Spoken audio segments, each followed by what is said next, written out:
L'année 2025 s'est ouverte dans un climat de forte inquiétude pour l'économie mondiale, alimentée par les annonces des mesures protectionnistes américaines. Ces politiques ont bien été mises en place, mais malgré une hausse historique des droits de douane américains, ce choc a eu un effet négatif moindre qu'attendu. Ainsi, la croissance économique mondiale s'est avérée plus résiliente. Elle a été aidée par la poursuite de l'assouplissement monétaire, l'annonce de plans de relance notamment en Allemagne et aux États-Unis, puis, outre-Atlantique, les énormes investissements dans l'intelligence artificielle qui ont aussi porté la croissance. C'est dans ce contexte que les marchés ont eu des très bonnes performances, s'approchant ou dépassant les 20% pour de nombreux indices boursiers de par le monde.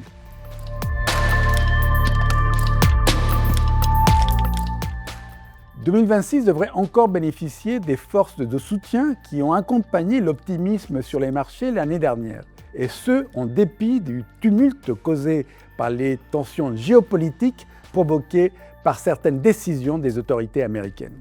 En effet, du point de vue de la politique économique, nous aurons des soutiens importants. D'une part, des soutiens budgétaires, notamment aux États-Unis, en Allemagne, au Japon et probablement en Chine. D'autre part, avec l'inflation qui a continué à se modérer, même si aux États-Unis de manière plus lente, les politiques monétaires sont devenues un peu partout plus accommodantes. En 2026, nous devrions même avoir encore quelques baisses de taux directeurs, même si limitées, sauf au Japon où les hausses vont se poursuivre.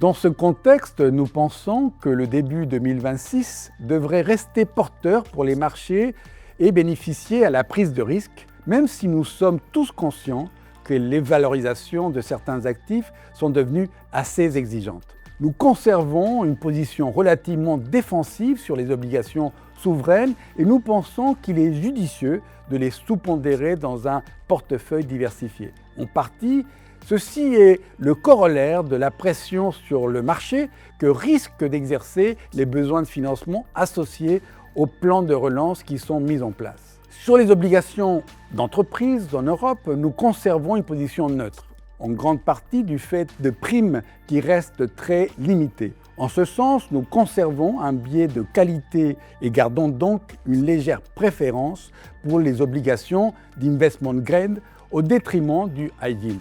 Nous continuons à garder une bonne exposition au secteur bancaire, puis afin de capter le portage offert par le high yield, il est primordial de rester très sélectif. Par ailleurs, les obligations convertibles continuent à être très attrayantes et offrent de plus en plus un accès privilégié au financement des entreprises dans l'intelligence artificielle. Sur les actions, nous conservons une surpondération en cohérence avec notre conviction que l'activité économique devrait rester résiliente et même afficher des signes d'accélération en début d'année. Ces signes devraient se voir en Europe comme aux États-Unis, mais aussi dans les pays émergents. C'est pour cela que nous restons surexposés à ces pays et zones. En revanche, malgré les soutiens publics annoncés, nous pensons que le marché japonais devrait souffrir d'une appréciation de la devise, corrigeant un peu sa forte sous-valorisation.